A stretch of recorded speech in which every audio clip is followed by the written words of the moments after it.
Dear students, अस्सलाम वालेकुम। आज की वीडियो में हम नेटवर्क डायग्राम्स जो हैं उनको कंस्ट्रक्ट करना सीखेंगे। पिछली दोनों वीडियोस जो थी हमारी, उनमें हमने जो हमारे प्रोजेक्ट मैनेजमेंट के कोर्स की बेसिक डेफिनेशंस होती हैं या नेटवर्क डायग्राम को कंस्ट्रक्ट करने के लिए जो हमें बेसिक बातें पता होनी चाहिए, वो सारी चीज़ें हमने डिस्कस करी थी। तो अगर आपने वो दोनों वीडियोज़ नहीं देखी हैं तो आप उन दोनों वीडियोज़ को लाजमी देख लीजिएगा। मैं डिस्क्रिप्शन बॉक्स में आपको दोनों वीडियोज़ का लिंक शेयर कर दूँगी। तो चलिए हम अपने क्वेश्चन की तरफ चलते हैं और नेटवर्क डायग्राम्स को कंस्ट्रक्ट करते हैं। ये मेरे पास डिफरेंट एक्टिविटीज़ हैं और ये मेरे पास प्रीडेसेसर्स हैं। एक्टिविटी और प्रीडेसेसर क्या होते हैं ये भी मैं आपको पिछली वीडियोज़ में बता चुकी हूँ, ठीक है। इसके अलावा हमने एक ये बात भी डिस्कस करी थी कि मेरे पास एक्टिविटीज़ और नेटवर्क AON और AOA यानी दो टाइप्स होती हैं नेटवर्क डायग्राम्स की। एक होती है एक्टिविटी ऑन नोड और एक होती है एक्टिविटी ऑन एरो। सही। तो हम हर क्वेश्चन को दोनों मेथड से सॉल्व करके देखेंगे। पहले हम AON यानी एक्टिविटी ऑन नेटवर्क से जो है एक्टिविटी ऑन नोड से अपने क्वेश्चन को जो है वो सॉल्व करते हैं। तो आप क्वेश्चन को अपने पास कहीं अलग से भी लिख लीजिएगा, क्योंकि वो बार बार पेज ऊपर नीचे होगा तो आपको खुद को जो है वो उसमें मसला होगा। देखें, इस क्वेश्चन में हमारे पास 3 एक्टिविटीज़ हैं जो हमें एक साथ स्टार्ट करनी है, यानी इनका कोई प्रीडेसेसर नहीं है।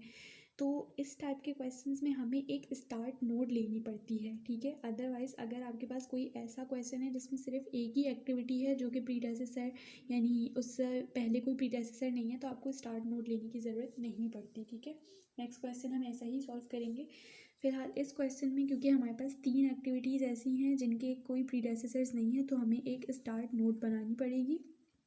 तो हम एक यूं करके नोट बना देते हैं और उसके अंदर हम छोटा सा स्टार्ट लिख देते हैं, ठीक है। उसके बाद फिर इससे ही मेरे पास एक्टिविटी A, B और एक्टिविटी C ये तीनों परफॉर्म हो रही हैं। एरोज़ आप लोगों को स्टूडेंट्स बहुत प्रॉपर बनाने होते हैं इन डायग्राम्स के अंदर, ठीक है। और एक्टिविटी ऑन नोट के अंदर आप नोट्स के अंदर जो है वो अपनी एक्टिविटीज़ को मेंशन करते हैं। प्लस आप लोग इन डायग्राम्स को हमेशा पहले पेंसिल से बनाएगा, क्योंकि इन डायग्राम्स को बनाते हुए आगे भी बहुत मसले मसाइल आते हैं जो आपको खुद भी नज़र आएंगे जब मैं आप लोगों को हर क्वेश्चन में डायग्राम्स बना के दिखाऊंगी, ठीक है। यहाँ तक का मेरा काम हो चुका है। अब देखें, जो एक्टिविटी D है उसके लिए मुझे एक्टिविटी A और B दोनों रिक्वायर्ड है। तो ये मेरी एक्टिविटी A है और ये मेरी एक्टिविटी B है, ठीक है। तो ये मैं क्या करूँगी कि मैं एक यहाँ पे एक्टिविटी बना देती हूँ जिसका नाम है एक्टिविटी D, और उससे मैं एक्टिविटी A और एक्टिविटी B दोनों को यूँ करके ज्वाइन कर देती हूँ, ठीक है। अब मेरे पास जो एक्टिविटी E है वो किससे बन रही है? एक्टिविटी B से। तो ये रही मेरे पास एक्टिविटी B। इसी से मैं एक एक्टिविटी निकाल देती हूँ जिसको मैं एक्टिविटी E का नाम दे देती हूँ, ठीक। उसके बाद मेरे पास एक्टिविटी B और C इन दोनों से एक्टिविटी F बन रही है। तो ये मेरे पास एक्टिविटी C है, ये मेरे पास एक्टिविटी B है। मैं यूँ करके एक एक्टिविटी बनाती हूँ जिसको मैं एक्टिविटी F बोल देती हूँ, और ये मेरे पास C इससे ज्वाइन हो गया और अब मुझे B से ज्वाइन करना है, तो ये मेरे पास B ज्वाइन हो गया, ठीक। अब अगर मैं देखूँ तो मेरे पास ये तीनों एक्टिविटीज़ जो हैं ये अलग अलग हैं, इनका कोई एंडिंग पॉइंट नहीं है। तो हमने ये बात डिस्कस करी थी कि हमारे पास स्टार्ट नोड और एंड नोड सिर्फ एक ही होती है, अलग अलग नहीं हो सकती। इसका मतलब मुझे यहाँ पर जो है वो एक एंड नोड बनानी पड़ेगी जिससे मुझे इन तीनों को जो है वो ला करके ज्वाइन करना होगा। तो ये मेरे पास एंड नोड आ गई, इससे आप यूँ करके D ज्वाइन करें, E ज्वाइन करें और ये आपने F ज्वाइन कर दी। तो ये मेरे पास एक्टिविटी ऑन नोड कंप्लीट हो चुकी है। अब हम एक्टिविटी ऑन एरो बनाने जा रहे हैं। तो activity on arrow is little bit tricky, आपको थोड़ा सा उसके ऊपर जो है वो ध्यान देना होगा, सही। अब सबसे पहले हमें याद है कि हमारे पास स्टार्टिंग की जो एक्टिविटीज़ थी वो कौन सी थी? A, B और C। तो ये आपने एक नोट बनाई, ये मेरे पास स्टार्टिंग इवेंट है और ये A, B, C ये मेरे पास मेरी जो एक्टिविटीज़ था उनका एंड पॉइंट है, ठीक है। तो ये मेरे पास एक्टिविटी A हो गई, ये मेरे पास एक्टिविटी B हो गई और ये मेरे पास एक्टिविटी C हो गई। इसको पढ़ते किस तरह से स्टूडेंट के, ये देखिए, ये एक्टिविटी A का स्टार्ट है, ये एक्टिविटी A का एंड है, ये B का स्टार्ट, ये B का एंड, ये C का स्टार्ट, ये C का एंड, ठीक है। इस तरह से पढ़ा जाता है। फिर मेरे पास एक्टिविटी, ये इस क्वेश्चन को आप देखें, एक्टिविटी D के लिए मेरे पास एक्टिविटी A और B का कंबाइन होना लाजमी है, लेकिन अगर मैं अपना आगे देखूं तो मेरे पास एक्टिविटी बी अलग से भी रिक्वायर्ड है। तो जब भी इस टाइप की सिचुएशन आती है कि आपको कोई ऐसी एक्टिविटी जो कंबाइंड भी हो रही है लेकिन अलग से भी रिक्वायर्ड है, तो आप क्या करते हैं कि आप जो एरो की डायरेक्शन बनाते हैं वो उस वाली एक्टिविटी की तरफ नहीं बनाते जो आपको अलग से भी रिक्वायर्ड है, बल्कि आप हमेशा उस एक्टिविटी की तरफ बनाते हैं जो बाद में आपको अलग से रिक्वायर्ड नहीं है। तो यहाँ पे ए मेरे पास क्योंकि अलग से रिक्वायर्ड नहीं है, तो मैं जो एरो बनाऊँगी इन दोनों को ज्वाइन करने के लिए वो किसकी तरफ बनाऊँगी, ए की तरफ बनाऊँगी। तो यूँ करके मैंने डमी एक्टिविटी यानी डॉटेड लाइंस का मतलब डमी एक्टिविटी, उससे इन दोनों को कंबाइन किया, इसको मैंने D1 बोला, यानी ये मेरे पास डमी 1 है। अब ये मेरे पास वो पॉइंट है जहाँ पे ए और बी जो है वो कंबाइंड हो चुके हैं। तो अब क्योंकि ये कंबाइंड हो चुके हैं तो अब मैं जो हूँ वो एक्टिविटी डी जो है वो परफॉर्म कर सकती हूँ। ठीक है, अब मेरे पास क्या था कि एक्टिविटी ई जो है वो किससे होगी, एक्टिविटी बी से। तो ये मेरे पास है एक्टिविटी बी। ठीक है, तो ये मेरे पास एक्टिविटी बी है, ये इसका स्टार्ट है। अब ये मैंने एक्टिविटी अपनी कौन सी बना ली, ई बना ली। ठीक है, देखिए अगर मैं क्या करती कि मैं एरो जो है ये वाला ये टुवर्ड्स बी बना देती तो मेरे पास बी फिर ये अलग से ना रह जाता, ये वो पॉइंट बन जाता कि जहाँ पे मेरे पास ए और बी कंबाइंड हो रहे हैं। तो फिर मैं अलग से बी एक्टिविटी जो कि मुझे रिक्वायर्ड है एक्टिविटी ई को परफॉर्म करने के लिए वो ना कर पाती। तो इसलिए हम जब भी डमी एक्टिविटीज़ बना रहे होते हैं ना, हमें इस बात का ध्यान रखना होता है कि कौन सी वो एक्टिविटी है जो हमें बाद में अलग से भी रिक्वायर्ड है और कौन सी नहीं रिक्वायर्ड। तो आपने भी इन चीज़ों का ध्यान रखना है। तो ये मेरे पास एक्टिविटी ई परफॉर्म हो चुकी। अब मेरे पास एक्टिविटी बी और सी जब कंबाइन होंगे तो मेरे पास एक्टिविटी एफ होगी। ठीक है, तो ये रही मेरे पास एक्टिविटी बी और ये रही मेरे पास एक्टिविटी सी। तो मुझे क्योंकि ये एक्टिविटी बी मुझे अलग से रिक्वायर्ड थी, इसका मतलब कि ये मेरे पास एरो किसकी तरफ बनेगा, टूवर्ड्स सी बनेगा। ये मेरे पास डमी D2 हो गई। और उसके बाद फिर मैं यहाँ से क्या कर सकती हूँ, मैं अपनी एक्टिविटी एफ परफॉर्म कर लूँगी। ठीक है, अब ये तीनों मेरे पास अलग अलग हैं, तो इन तीनों को जो है वो हम क्या करेंगे कि बजाय अलग अलग ज्वाइन करने के हमें इनको जो है वो साथ लाके ज्वाइन कर देना है। ठीक है, तो ताकि हमारा एंड पॉइंट जो है वो सेम ही हो जाए। सही, तो आप बजाय इनको अलग अलग परफॉर्म करने के आप इनको जो है वो यहाँ यूँ करके ज्वाइन कर दीजिए। तो अब आपको रीज़न समझ में आ रहा होगा कि मैंने पेंसिल जो है वो क्यों प्रेफर की थी नेटवर्क डायग्राम्स को कंस्ट्रक्ट करने के लिए। ये मेरे पास कौन सी एक्टिविटी थी, ये थी मेरे पास एक्टिविटी एफ और ये मेरे पास थी एक्टिविटी डी। ठीक है जी, तो ये मेरे पास एक्टिविटी ऑन एरो जो है वो भी कंप्लीट हो चुकी है। तो आप लोगों को आई होप ये समझ में आ गई होगी कि हमने किस तरह से इसको किया है। हम अब अगला क्वेश्चन देखते हैं ताकि आपको अगर कोई कन्फ्यूजन है तो वो आपको सही से क्लियर हो जाए। ये देखिए, ये मेरे पास एक और क्वेश्चन है। अब अगर हम इस क्वेश्चन को देखें तो यहाँ पे हमारे पास सिर्फ एक ही ऐसी एक्टिविटी है जिसका कोई प्रीडेसेसर नहीं है। तो इसका मतलब हमें इसके अंदर जब हम AON बनाएंगे तो हमें स्टार्ट नोड को इंक्लूड करने की ज़रूरत नहीं है, हम डायरेक्टली फर्स्ट नोड को ही नाम दे सकते हैं ए का, इस तरह से। ठीक है, उसके बाद अब एक्टिविटी बी और जो सी हैं वो किससे हो परफॉर्म हो रही हैं, एक्टिविटी ए से। तो ये मेरे पास आ गई एक्टिविटी बी और ये आ गई मेरे पास एक्टिविटी सी।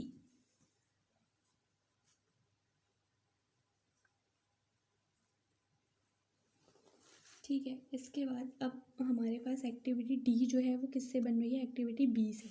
तो ये मेरी एक्टिविटी बी है, इससे मैंने एक्टिविटी डी परफॉर्म कर दी। ठीक, उसके बाद फिर एक्टिविटी ई जो है उसके लिए मेरे पास एक्टिविटी बी और सी दोनों साथ रिक्वायर्ड हैं। तो ये मैं बना देती हूँ एक्टिविटी ई और ये मैंने एक्टिविटी बी को इससे ज्वाइन कर दिया और ये मैंने एक्टिविटी सी को इससे ज्वाइन कर दिया। सही, अब मेरे पास जो एक्टिविटी ई है उसके बाद मेरे पास है एक्टिविटी एफ जो कि किससे बन रही है, एक्टिविटी सी से। तो ये रही मेरे पास एक्टिविटी सी, इससे मैंने जो है वो अपनी एक्टिविटी निकाल दी जिसको मैंने एफ़ का नाम दे दिया।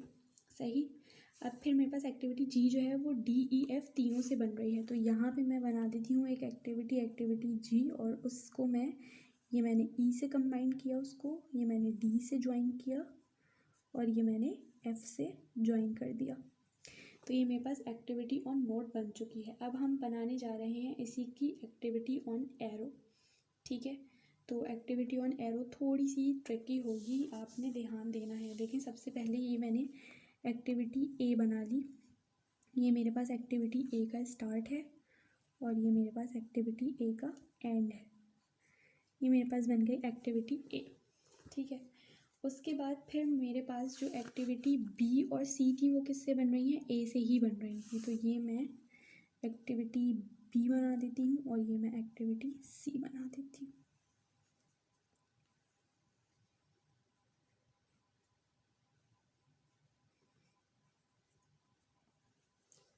ठीक है, अब मेरे पास एक्टिविटी डी जो है उसके लिए मेरे पास एक्टिविटी बी चाहिए। ठीक है, तो ये रही मेरे पास एक्टिविटी बी। इससे मैंने बना ली अपनी एक्टिविटी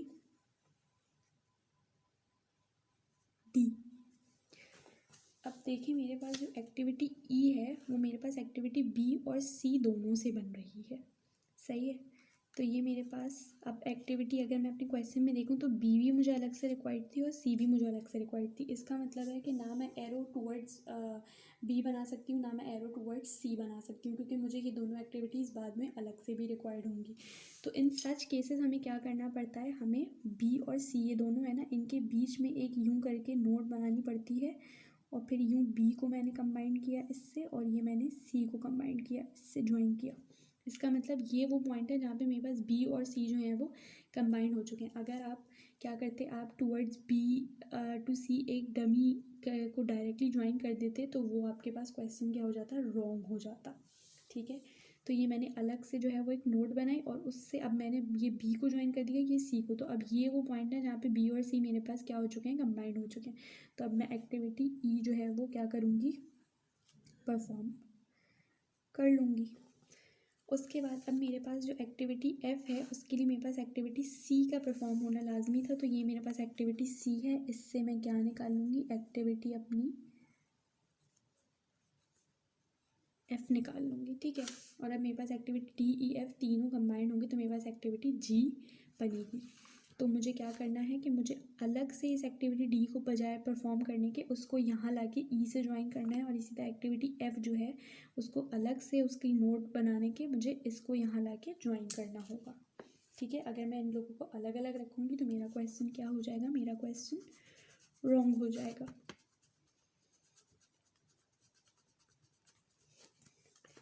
तो अब आप इसको यूँ करके ज्वाइन करें और इसको यूँ करके ज्वाइन करें और एरोज़ बनाइए। उसके बाद आप, ये आपके पास एक्टिविटी डी थी, ये एफ़ थी। अब ये तीनों क्योंकि यहाँ पे कंबाइन हो चुके हैं तो अब मैं अपनी एक्टिविटी जी को क्या कर सकती हूँ, परफॉर्म कर सकती हूँ। ठीक है, ये मेरे पास एक्टिविटी ऑन एरो बन चुकी है। अब आप इसके अंदर चाहें तो आप मार्किंग भी कर दिया करें 1 2 3 4 5 6 7, लेकिन मैं मार्किंग को प्रेफर नहीं करती, सो मैं मार्किंग स्टूडेंट्स को करने का कहती भी नहीं हूँ। ठीक है, हम चलते हैं अब एक और क्वेश्चन की तरफ ताकि हमारी जो बची कुची कन्फ्यूजन है वो भी क्लियर हो जाए। जी, तो ये है मेरे पास मेरा क्वेश्चन नंबर 3। तो अब अगर हम क्वेश्चन नंबर 3 को देखें तो पहले हम एक्टिविटी ऑन नोट बनाएंगे इसका। ठीक है, ये मैं एक्टिविटी ऑन नोट बनाने जा रही हूँ तो मैं लिख भी देती हूँ AON। देखें, अब अगर इसके मैं प्रीडेसेसर्स देखूँ तो एक्टिविटी ए और बी वो दो एक्टिविटीज़ हैं जिनके कोई प्रीडेसेसर्स नहीं है, तो मीन्स मुझे एक स्टार्ट नोड इसके अंदर इंक्लूड करनी पड़ेगी। तो ये मैंने एक नोड बनाई छोटी सी जिसके अंदर मैंने स्टार्ट लिख दिया। ठीक है, और इससे मुझे कौन कौन सी एक्टिविटीज़ निकालनी है, एक्टिविटी ए और एक्टिविटी बी। तो ये रही मेरे पास एक्टिविटी ए, ये रही मेरे पास एक्टिविटी बी। सही, एरोज बना लीजिए। अब मेरे पास एक्टिविटी सी और डी जो हैं वो किससे बन रही है, एक्टिविटी ए से। तो ये रही मेरे पास एक्टिविटी ए, इससे मैं बना लेती हूँ एक्टिविटी सी और ये मेरे पास आ गई एक्टिविटी डी, सी और ये आ गई डी। अब मेरे पास जो एक्टिविटी बी है उससे मेरे पास एक्टिविटी ई और एफ बन रहे हैं। ठीक है, तो ये मेरे पास एक्टिविटी बी है, इससे मैंने बनाई एक्टिविटी ई और ये आ गई मेरे पास एक्टिविटी एफ।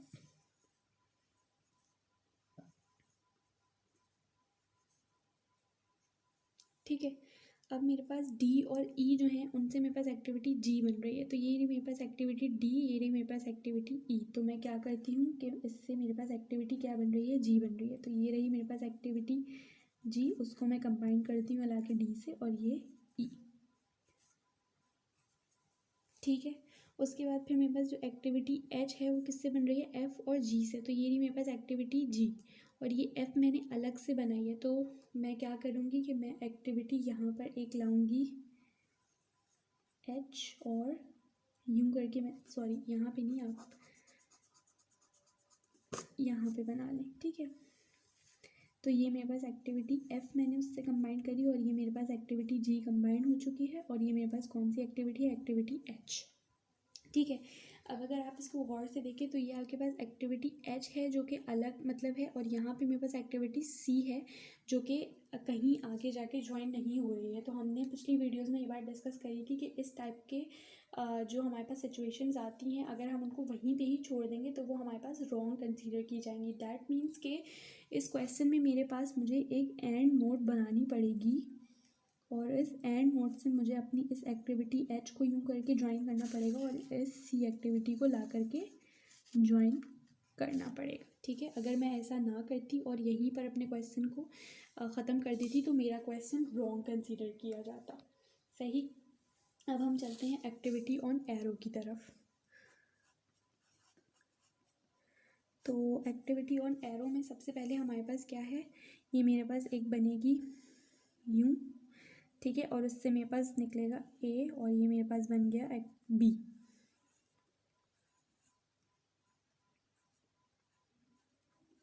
ये ए और ये मेरे पास बी। अब मेरे पास जो एक्टिविटी सी है और डी है वो किससे बन रही है, ए से। तो आप ए से ही एक्टिविटी सी बनाइए और ए से ही एक्टिविटी डी बना दीजिए।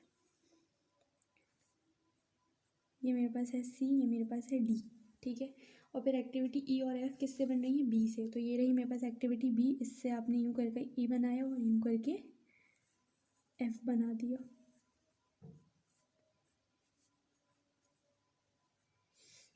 अब देखिए मेरे पास एक्टिविटी डी और ई कंबाइंड होगी तभी मेरे पास एक्टिविटी जी बनेगी। तो यहाँ पे मेरे पास ये रही एक्टिविटी डी, ये रही मेरे पास एक्टिविटी ई। अगर मैं बाद में देखूँ तो ना मेरे पास अलग से एक्टिविटी ई रिक्वायर्ड है ना डी रिक्वायर्ड है, तो मैं नोट जो है वो किसी की भी तरफ बना सकती हूँ। ठीक है। लेकिन मुझे यहाँ पे अगर मैं यूँ करके नोट बना दूँगी ना और इसको यूँ ज्वाइन करूँगी तो ये मेरे पास रॉन्ग कंसीडर किया जाएगा। क्यों? क्योंकि ना मेरे पास एक्टिविटी डी अलग से रिक्वायर्ड है ना ई अलग से रिक्वायर्ड है। तो बजाय मैं इस ई को अलग से परफॉर्म करूँ, मैं इस ई को ले जाके यहाँ डी के साथ ही क्या करूँगी, कंबाइन कर दूँगी। ठीक है। तो ये मैंने इन दोनों को यूँ करके एक साथ ही कंबाइन कर दिया। ये मेरे पास कौन सी एक्टिविटी थी, ये थी मेरे पास activity I think A B C D F E थी ये मेरे पास। ठीक है। अब ये वो पॉइंट है जहाँ पे मेरे पास डी और ई कंबाइन हो चुके हैं, तो इससे मैं क्या निकाल लूँगी, मैं एक्टिविटी जी परफॉर्म कर लूँगी। ठीक है। अब अगर मैं देखूँ तो मेरे पास एक्टिविटी एफ और जी कंबाइंड होंगे तो एच परफॉर्म होगी। तो ये रही मेरे पास एक्टिविटी एफ, ये रही मेरे पास एक्टिविटी जी। अब आगे मेरे पास ना एफ अलग से रिक्वायर्ड है ना जी, तो मैं यूँ नहीं करूँगी कि मैं एक डमी एक्टिविटी के ज़रिए इनको ज्वाइन करूँ, बल्कि मैं इन दोनों को ही आपस में साथ ज्वाइन कर दूँगी। और अगर मैं ऐसा ना करूँ तो मेरा क्वेश्चन क्या हो जाएगा, मेरा क्वेश्चन रॉन्ग कंसीडर किया जाएगा। जी आप ऊपर लिख लें। ठीक है। और ये मुझे अब इन दोनों को क्या करना है, ज्वाइन करना है। तो ये मैंने ई भी आप ऊपर लिख लें। ठीक है। और ये मैंने इन दोनों को क्या किया, आपस में ज्वाइन कर दिया। तो ये मेरे पास क्या था, ये मेरे पास थी मेरी एक्टिविटी एफ। तो अब ये मेरे पास वो पॉइंट है जहाँ पे मेरे पास एक्टिविटी एफ और जी जो है वो कंबाइन हो चुके हैं। तो अब मैं क्या करूँगी कि एफ और जी क्योंकि कंबाइन हो चुके हैं तो इससे मैं निकाल लूँगी एक्टिविटी जो कि मेरे पास होगी एक्टिविटी एच। ठीक है। अब अगर मैं इस क्वेश्चन को देखूँ तो यहाँ पर मेरे पास क्या होगा कि मैं इन दोनों को सी और एच को आगे क्या करूँगी,